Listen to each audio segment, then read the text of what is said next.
And then, babaan nyo lang siya kung nabibigatan kayo. Ang galing ng pagkagawa ng spring niya, no? Talagang sakto. Oh. Ang ganda naman ng ating bagong Vios ngayon. Super red. I like it. Pang GRS to actually, yung super red. So, iba yung red niya, super red, versus doon sa ating Wigo. So, this is the Wigo G na red.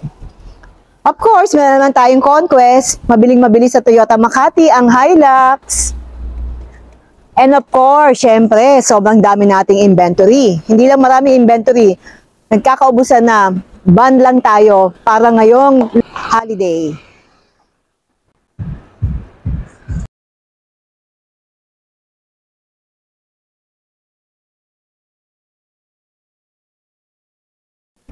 Hi guys! Good morning! This is Lorna Gawani, known as La Coracha.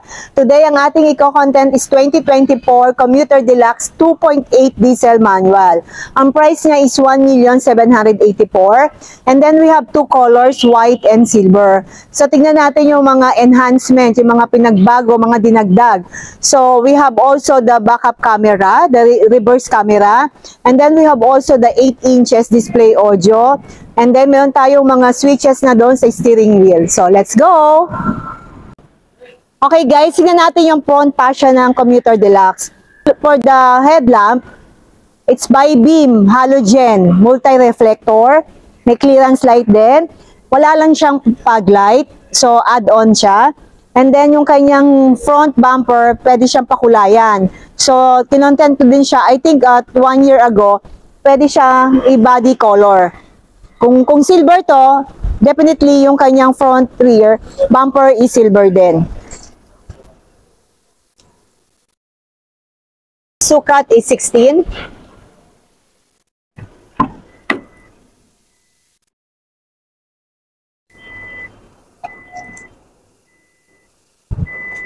Same lang. Okay, ang improvement natin doon sa ating audio system, that's 8 inches audio display, Android Auto, Apple CarPlay. Tapos dito sa steering wheel, may mga switches na. Okay, tingnan na, pakita ko sa inyo paano mag-reverse doon sa ating Commuter Deluxe. So by the way, ang susi ng Commuter Deluxe is 3. So hawak natin sa dulo and then insert natin. May light yung kanyang ignition ha. And then, start. Pag nag-start tayo sa Commuter Deluxe, clutch start tayo. So, ayan.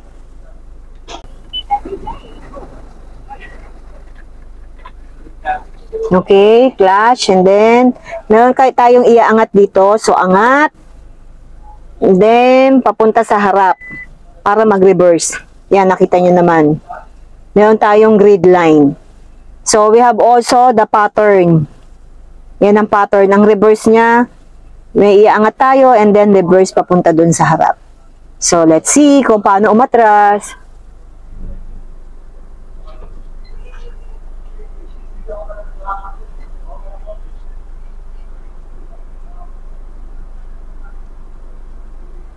Okay.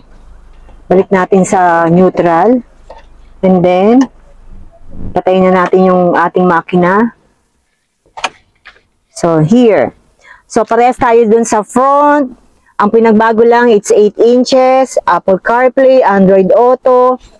Okay, kung makikita nyo dito sa passenger side, we have the power window, cup holders, and then yung kanyang compartment, glove box. Meron din tayong cup holder sa USB socket. Yung ating knob for the aircon conditioning control. And then, ito yung para sa rear. May mga provision pa to sa steering wheel. So, meron tayong control. And then, we have the mode here. Tapos, meron pa rin tayong mga provision dito na button.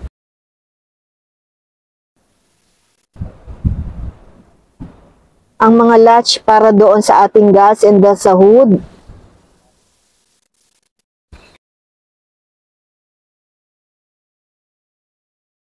May cup holder pa rin. And then, syempre, ito yung pang 15 packs. Yan. So, dalawang pwede umupo. Tapos, we have also yung ating secret dito. Kita nyo naman, mayroon pa tayong lalagyanan din. Kung gusto itago yung bag nyo dyan, pwede. So, baba natin. Maluwag. And then, yung kanyang side mirror, retractable. Okay, para din sa ating ceiling, sa headroom niya. So, ito ko medyo okay pa naman. Tsaka pala, ang Commuter Deluxe, na-adjust yung kanyang height. There's a vertical height adjustment. So, ayan, bumababa ako. Meron siyang adjustment. So, kung maliit man ako, 5'2" ako eh. So, talagang kailangan ko itaas para visible ko yung aking pagdadrive doon sa may unahan. And then, lalagyan po ng shades. Sa ilaw.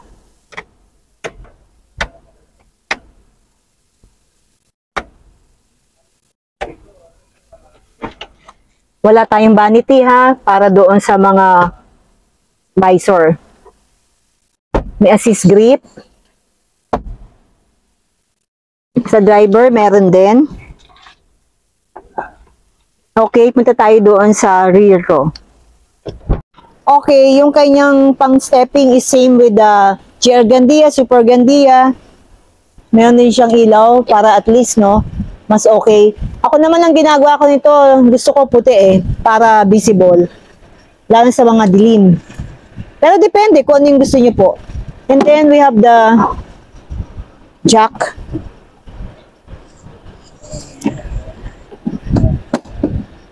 Tapos yung upuan niya dito sa first rear row, 4.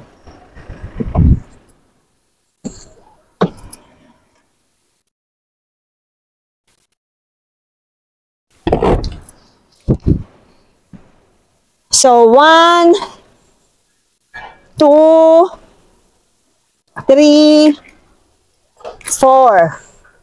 So, ang aircon niya nandito. Nandito lang ang aircon. 1, 2, 3, 4, 5, 6. So, 6. So, ang speaker niya, 1, 2, 3, 4. 4. And then, 4 speakers. For sure, dito sa mga gilid, wala yung speaker kasi tinatanong din yan Kung may speaker, wala siyang speaker. Wala din nilagyan ng bottle holder. So, lahat merong seatbelt. Yan, 2, 3. So, lahat. Ang wala lang is yung headrest. So, yung headrest, actually, pwede po kayo magpa-customize niyan. Pwede kayong headrest and then meron din mga side pocket. Pwede. Pwede kayong magpagawa. So, punta tayo din sa kabila. So, ito angat lang para makapasing tayo doon sa likod.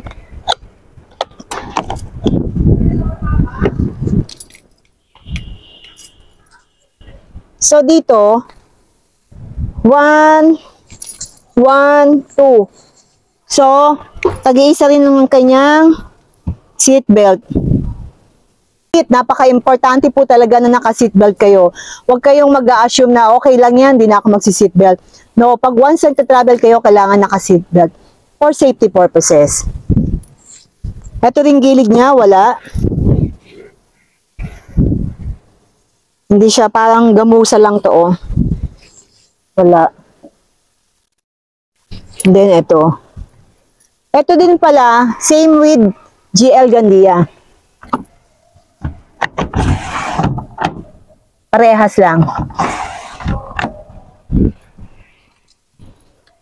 So, 1, 2.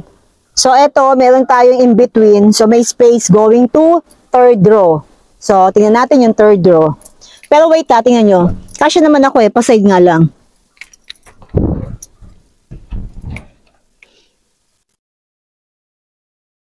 Tapos ang ceiling niya, ito kulay gray.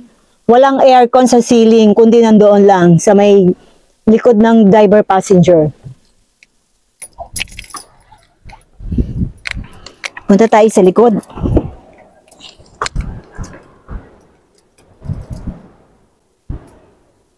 So ako, makikita nyo ito na yung additional improvement. Backup camera.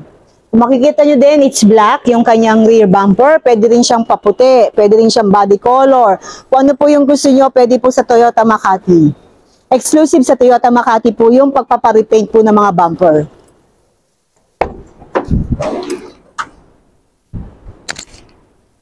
Same lang din po to ng ating GL Gandia, Super Gandia yung likod. 50-50 space up. So, ganito po yung kanyang format.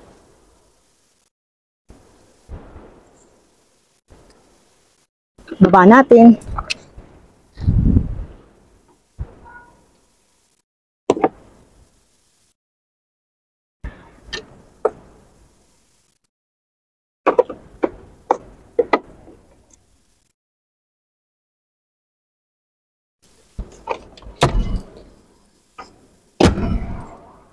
Yan. Kapag tatanggalin nyo, iangat nyo lang itong kulay pula. Angat. Medyo mabigat eh. Angat, tapos ganon. Parang siya maging ganito.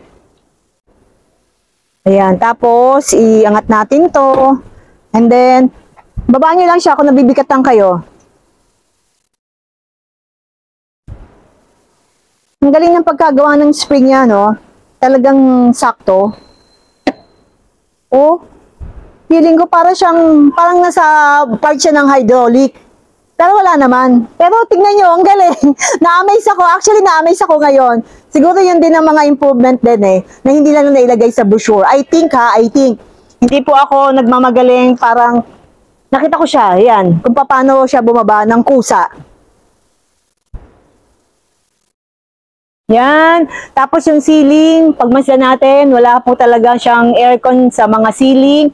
Dalawa po ang ating room lamp, isa, dalawa. And then, ito po yung sa may back door. Kung hindi nyo po abot, kunin nyo lang siya. Yan. Tingnan natin. Hindi naman siya hydraulic, hindi siya hydraulic.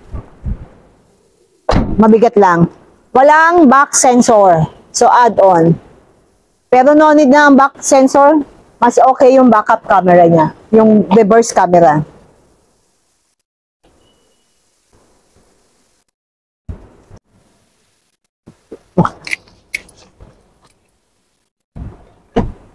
Sarap. Kaya kung ang reclining nga, ito hanggang saan? Yun lang pala. Ganun lang pala, hindi talaga siyang babang-baba. Sa mga Innova kasi babang-baba eh. Yan. Okay. Yan natin. Yan. Yan guys, nakita nyo na ang pinagbago ng Commuter Deluxe ng 2024. Recap tayo, yung 8 inches audio system. And then Apple CarPlay, Android Auto. Meron na tayong reverse camera na built-in. And then we have also the Bluetooth. We have also the audio control dun sa steering wheel. So, yun lang naman namang pinagbago. This is 1,784,000. Oh, double check natin ha. I-double check natin. We have also the port din sa USB port. And then yung sa socket.